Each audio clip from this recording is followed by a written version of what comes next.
This Friday, the 20th MLB Playoff Picks edition of the MLB Gambling Podcast on the Sports Gambling Podcast Network is brought to you by Underdog Fantasy.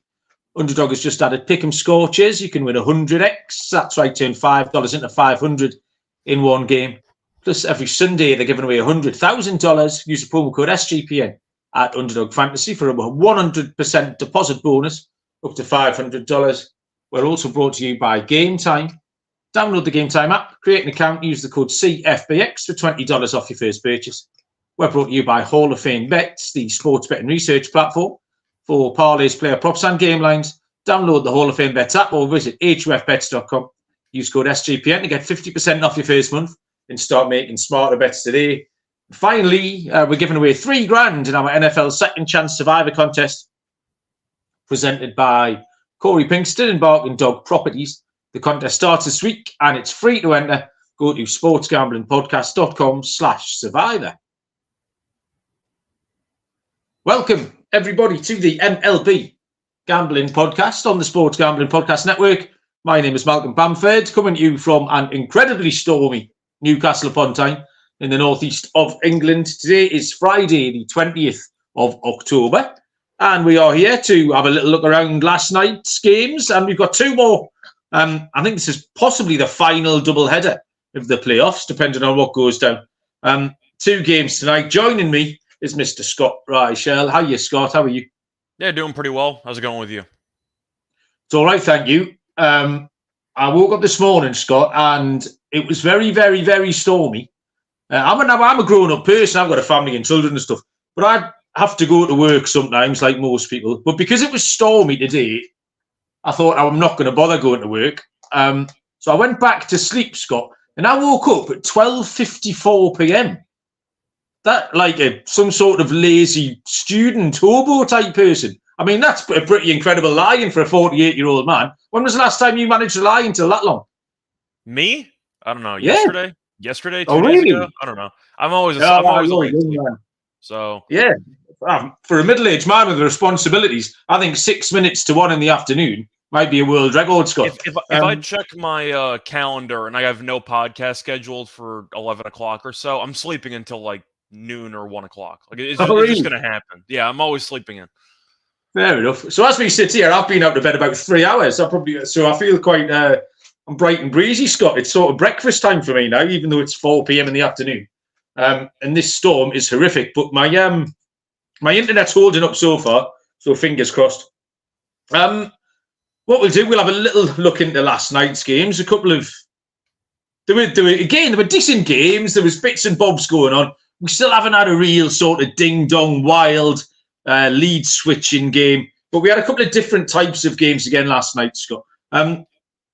Start with the NLCS. Philadelphia 1, Arizona 2. I've got the D-backs cap back on again. I think the D-backs cap might be bad luck.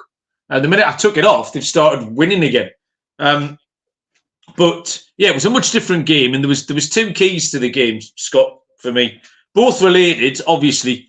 One was that Philadelphia only had 3 hits on the road. Now, obviously, they've been putting up great numbers at home, but in an alien environment. We did say yesterday they didn't have much experience in Chase Field. The batters had no experience against Fart, and Fart was the second key. And that he threw up that start that really nobody expected. I was a bit frustrated with myself because I've kind of touted him all year long, and I backed him more times than is probably healthy. I had him on plenty of fantasy teams. And then last night, when I got away from him, he threw out 5 2/3, 2 hits, no walks, and 9 strikeouts. So, yeah, what did you make of that? I mean, like I say, it wasn't the most exciting game, but there was the little bits on a knife edge that the game turned on, Scott. So there was little isolated incidents of drama, and that was about it.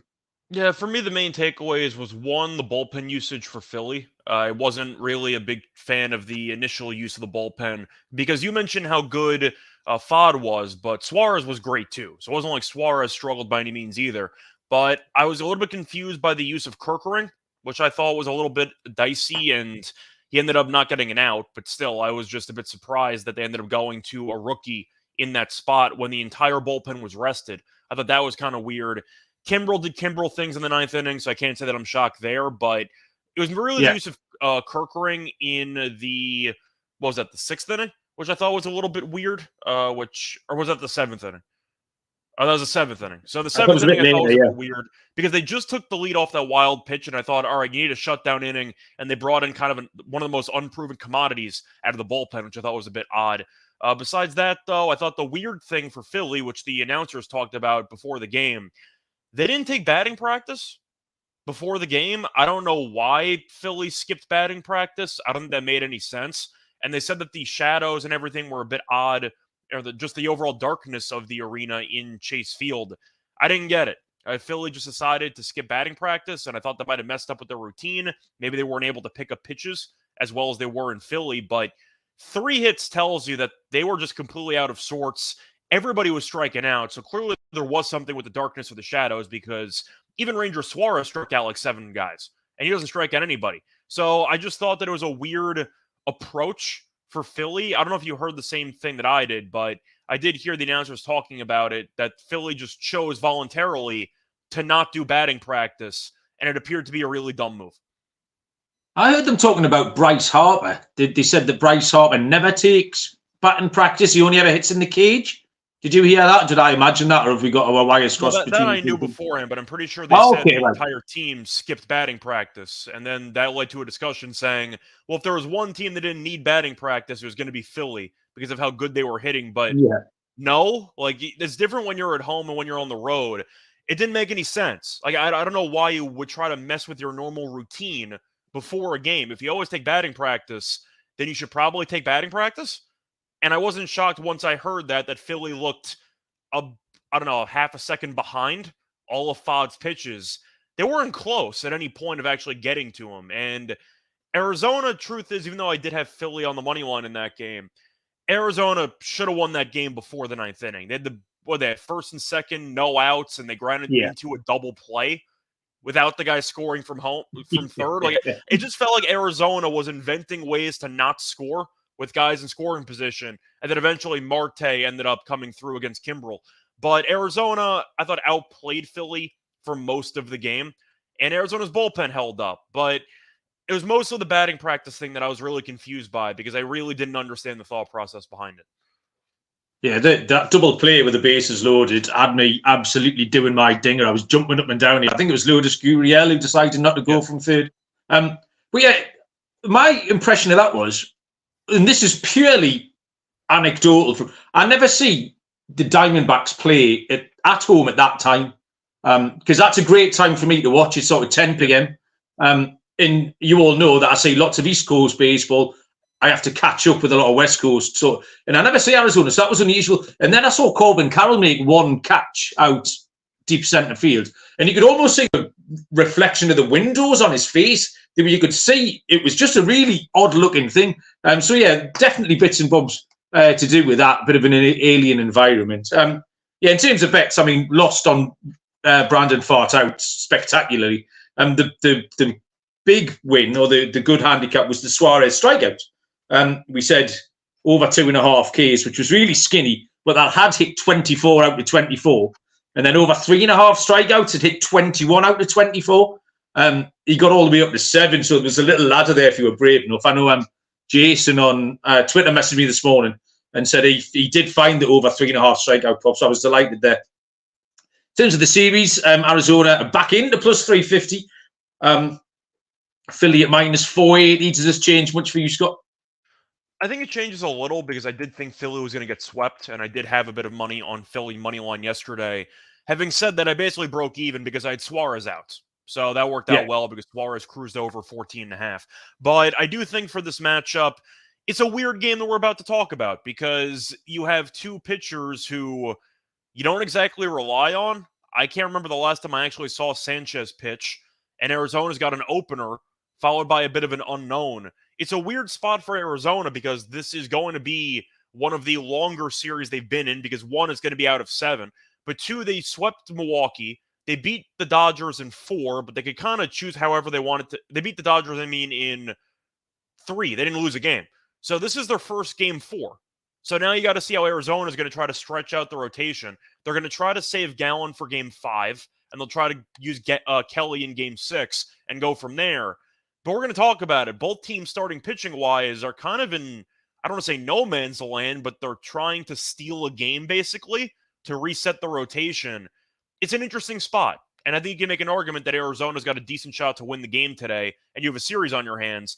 I'm not picking Philly to lose. I still think Philly's going to win the series because they win every home game. But I do think that Arizona was in danger of getting swept. And now the series could be a bit lengthy, but I'm still picking Philly to win the series.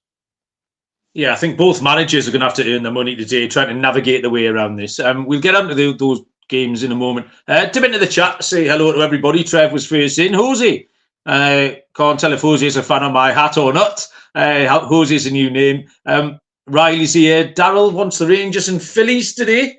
I might have gone the exact opposite, Daryl, which probably means you're on the right track, mate. So, yeah, welcome, everybody. Houston 10, Texas 3. Really, we talked about the patterns of games, or the theme of the playoffs has been teams scoring early, getting out to an early lead, and then we had our mad little trend of teams who lead through 4 innings go on to win. Well, this was 4-3 through 4 innings. So that trend now moves to 24-2 during the playoffs. Bets were great. Munaf hit absolutely everything. Most of the chat was with him as well. Heaney under 11.5 outs. Man, that was like finding money in the street. Plus 120 that was. That was plus money, Scott. Incredible. And somehow I missed on the both teams to score 4 or more runs, the plus 140. I mean, I probably could have cashed out for 95% of the money when it was 4-3 in the 3rd inning. Remarkably, didn't hit that one. And the odds for the series now have flipped on that one, Scott. Houston have gone favourite at minus 131. Texas are plus 110. I know Chasen had some, I think, plus 375. He topped up his Houston futures yesterday. So, yeah, what did you make of this one last night? I can't say I was surprised, but I was disappointed.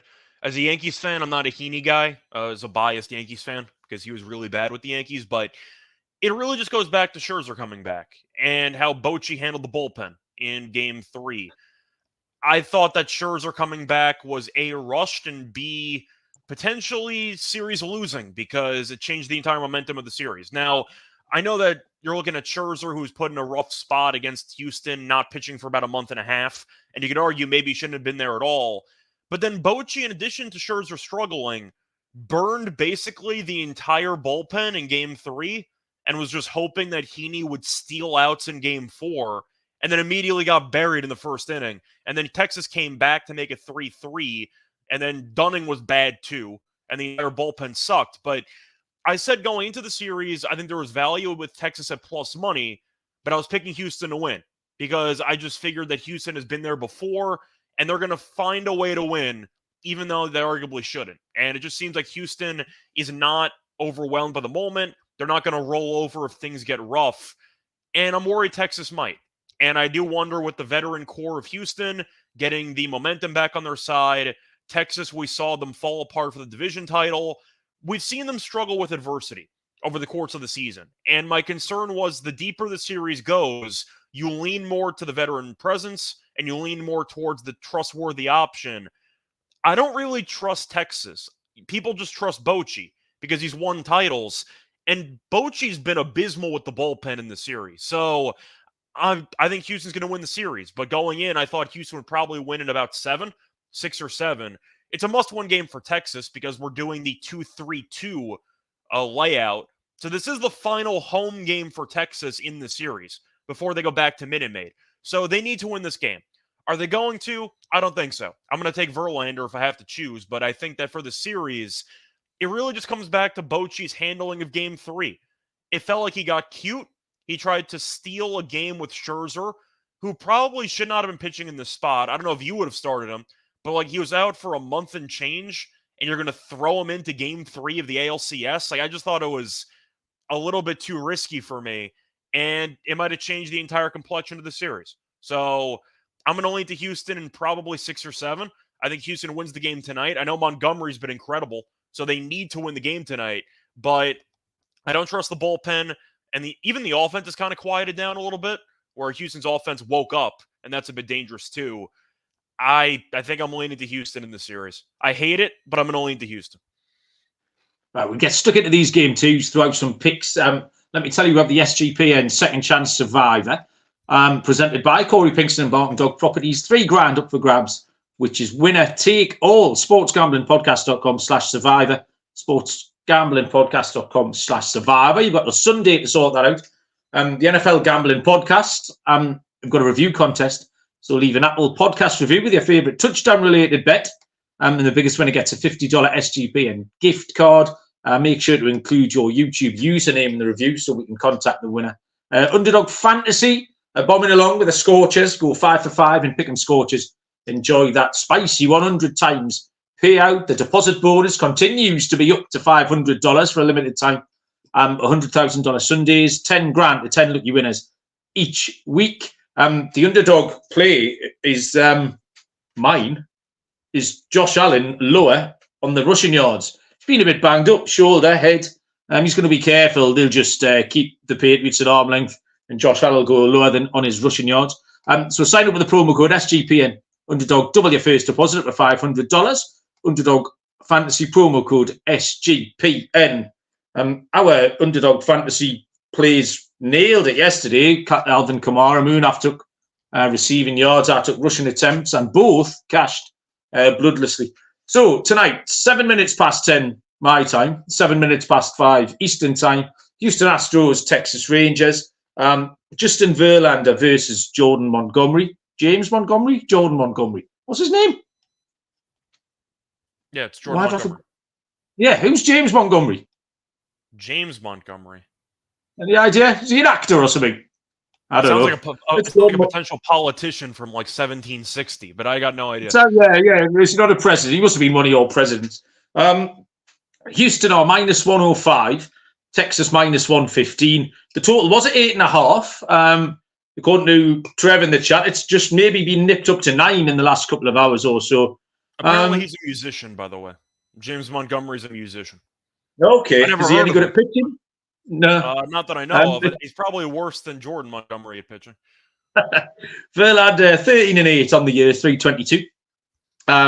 His road ERA was 3.20. In the playoffs, is 1-1. He's pitched 12 and 2/3 with 10 hits, 2 earned, and 11 Ks. So his 2 playoff starts, beat Minnesota, went 6 scoreless, and then pitched well again, but got absolutely no help in the 2-0 loss at Texas last week. 18 and 20 outs he's gone there for in those 2 games. His line's currently sitting at 16.5, which I like. I'd be taking the over 16.5 outs at minus 115. Strikeout prop is low. It's really juicy. Again, like Suarez yesterday, maybe find another one that his K number is at over 4.5. That's at minus 150. That would have only missed once in his last 10. So I'm confident on it. It's just a bit of a horrible price. I'd rather find a 5.5. See if we can get somewhere near even money. Montgomery is finished the season 10-11, 3.20 ERA. Was fine at home, 3.61. In his playoffs, like you said, he's been great. 208 and 3 games started. People tend to forget the dodgy one at Baltimore in the middle. He pitched 7 innings scoreless against Tampa and 6 innings scoreless at Houston. But he did have a bit of a wobbly one at Baltimore where he gave up 5 and 4. He also pitched in that 2-0 game last week against Verlander. Similar with the outs. I like them both. I think both pitchers will go along quite nicely. It's again at 16.5, and that would have hit 7 of 8. So I think both pitchers can go over on this out. So bit of a due. Montgomery's the question mark here in that we've never seen him in this position. He has gone really well, but he hasn't had this much pressure on him. This is a pivotal game. This is a game the series is going to turn on. So interesting to see how Montgomery goes. So yeah, I'm much more interested in Montgomery's outs than his K props here. As far as the side goes, I have to take Houston, Scott. You made quite a lot of the points there in your series analysis. They've used the word momentum, and Houston have really wrestled that momentum away from Texas. And unfortunately for Texas, some key Houston pieces have started getting their act together. Jose Altuve, I feel like I personally fixed him. He hasn't stopped hitting since I faded him. We did a show on Tuesday, Scott, me and you, or Wednesday. when I took his under half a hit. All he's done is hit the cover off the ball ever since. So thank you very much. He went 3 for 4 again last night. Over 1.5 total bases for Altuve is plus 105. And then Jordan Alvarez as well.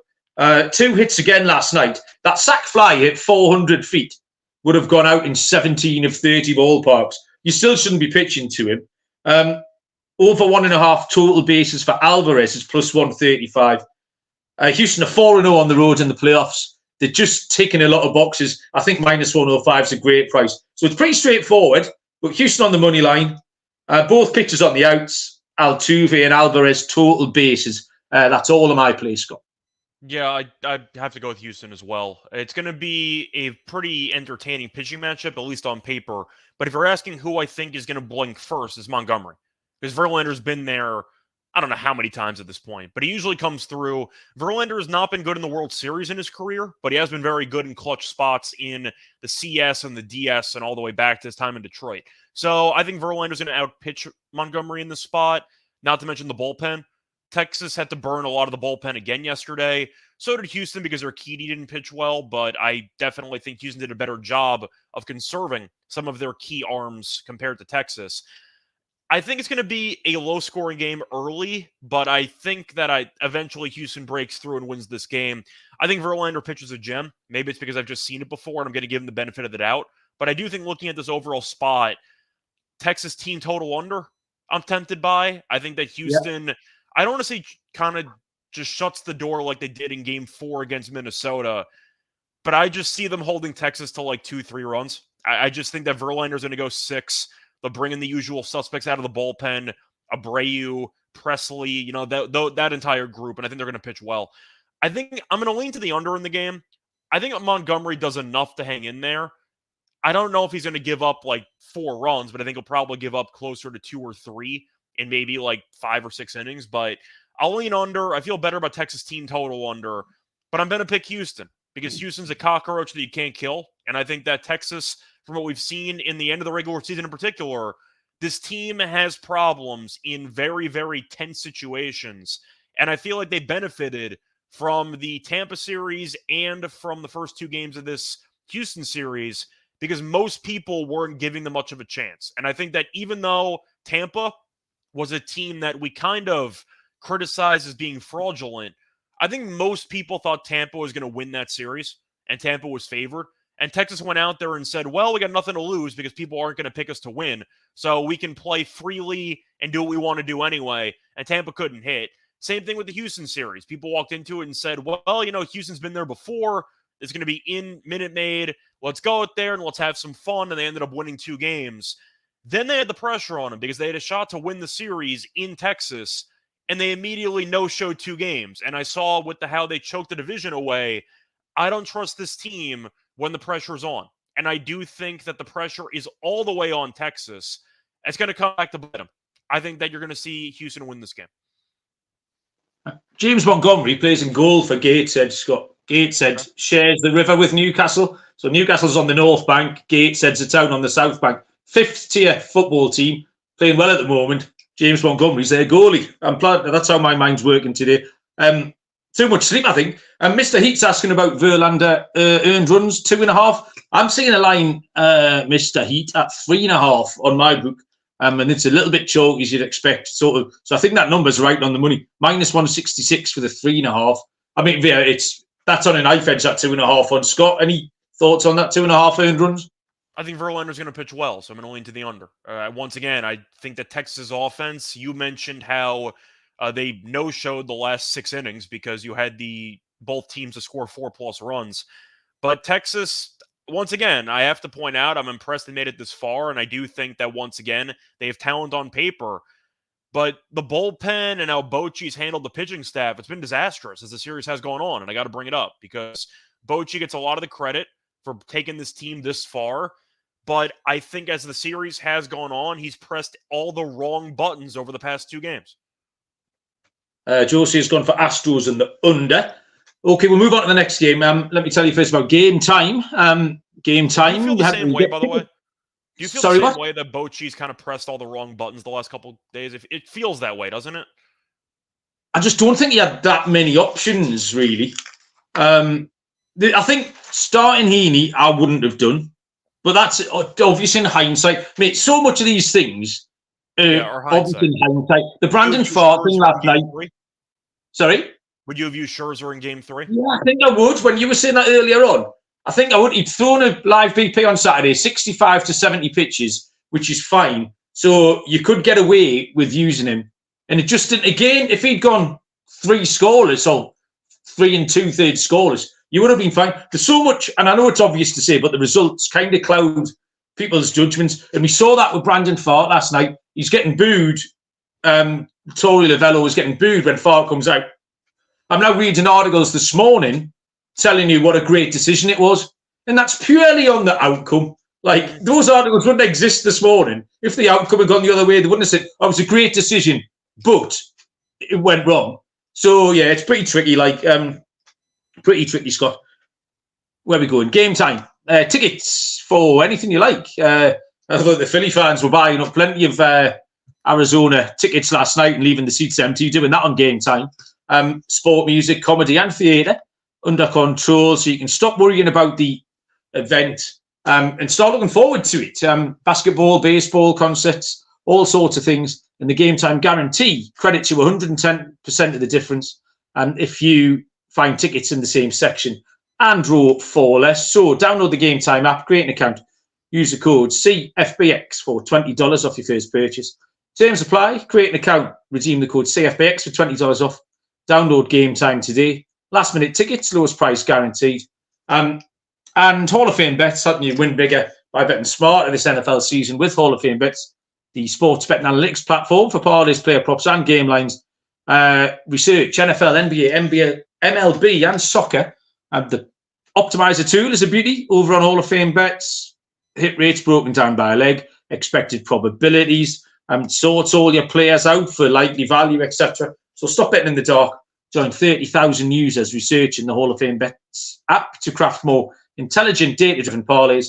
Download Hall of Fame Bets or visit hrefbets.com. Use code SGPN to get 50% off your first month today. Start researching, start winning with Hall of Fame Bets. The other thing with that Scherzer thing, Scott, is if they choose not to start him, if you're then throwing out what your alternatives, Dunning and Heaney again, and obviously... I think it was. Oh, I know both those guys were really bad yesterday, but still, it was something about just Scherzer starting the game and pitching 4 innings after not pitching for about a month and a half that I just thought was very weird in that spot. I get the argument is you're up 2-0, so you can afford to gamble on it, and if it pays off, then you get to save a lot of the key arms for what could be a closeout game. And I know that it is some hindsight-based judgment because if he pitches well, then Boch looks like a genius. I probably would have piggybacked. I wouldn't have started Scherzer. Yeah. I would have probably brought him out of the bullpen for an inning or two.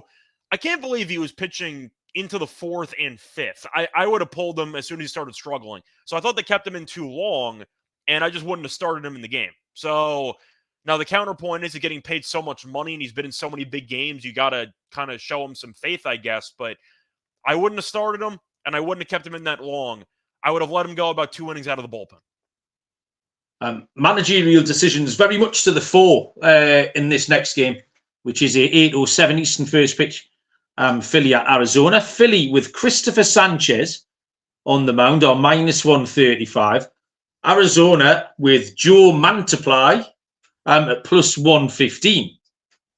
So I think total is at 9.5 here. Sorry. I think the first thing to note here with Philly is that they've chosen to go with Sanchez over Taijuan Walker, which was an option.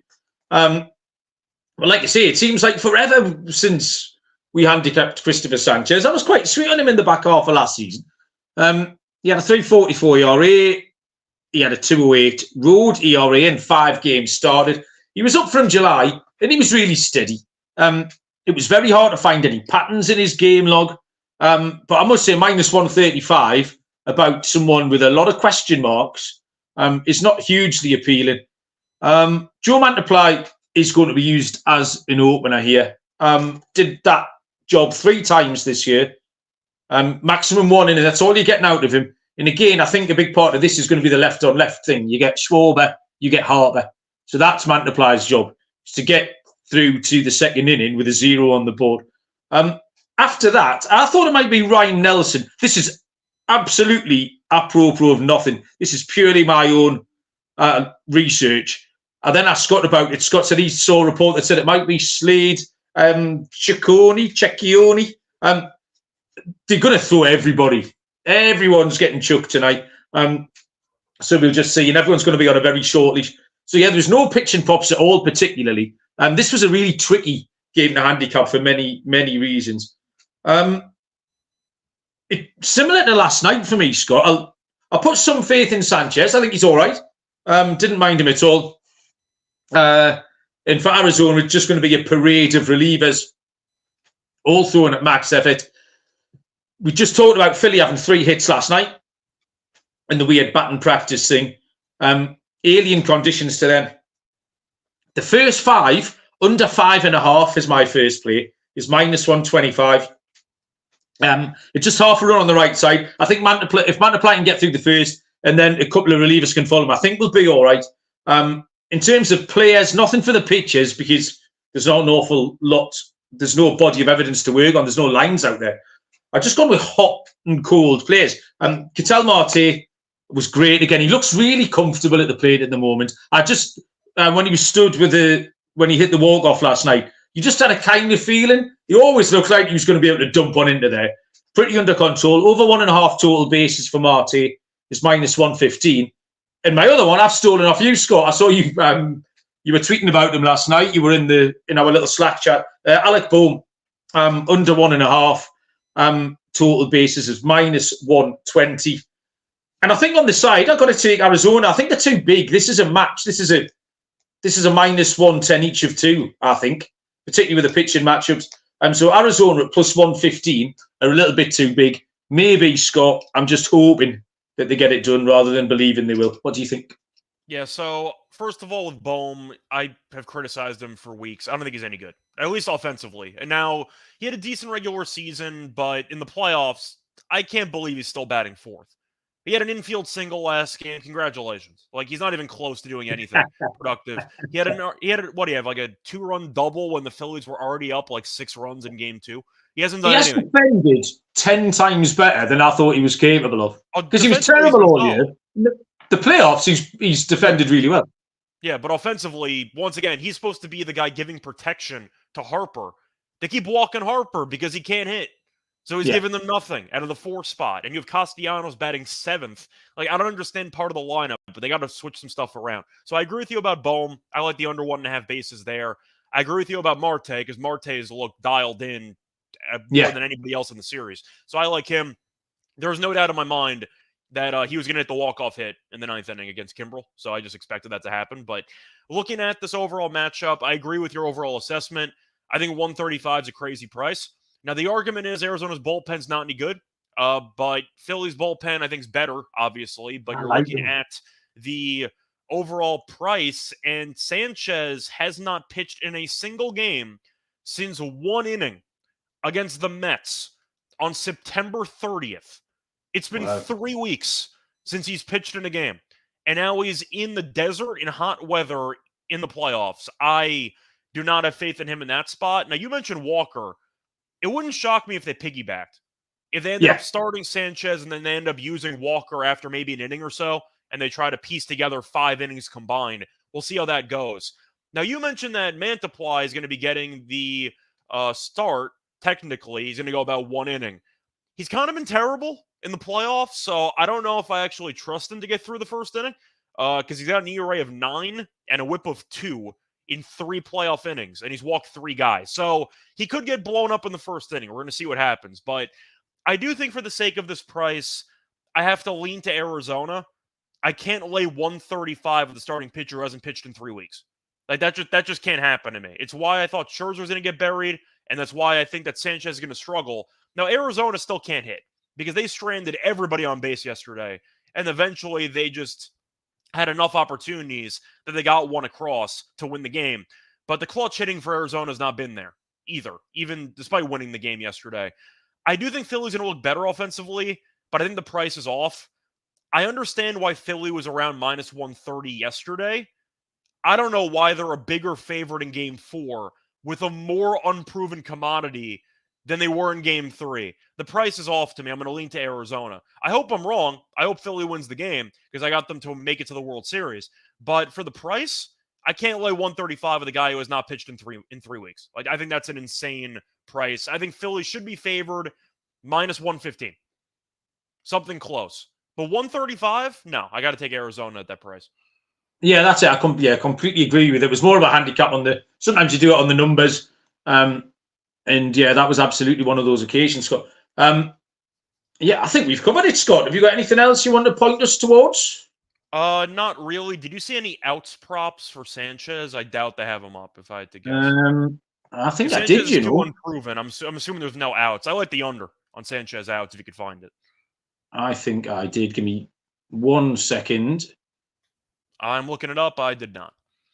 So, at least according to my database, I don't believe the database includes Bet365 though. So maybe you have. Oh no, I've got pitchers. I've got strikeouts, Scott. And what's the strikeouts at? Like two and a half. 2.5. Under is plus 130, and yeah, and over is what 1.62. So yeah, minus 150 odd. So yeah, nothing very appealing. The few lines that the books have got up are almost to try and deter you from betting anything. I don't think they want the action either. They've got no idea. So they've put these lines up to try and put you off stuff, I think. So yeah, no outs at all. Yeah, thanks, Scott. Well done. Appreciate it. The chat was buzzing today. Everyone slacking off a bit on a Friday. Not as bad as my 4-hour lie-in, but still. So yeah, thanks everyone who joined us in the chat and joined in. Don't know what's happening tomorrow and Sunday, but something will be on. Some combination of the boys will be around. Thank you very much, Scott. Thanks, everybody. Good luck with your bets. Go D-backs. We'll see you down the road. Cheers.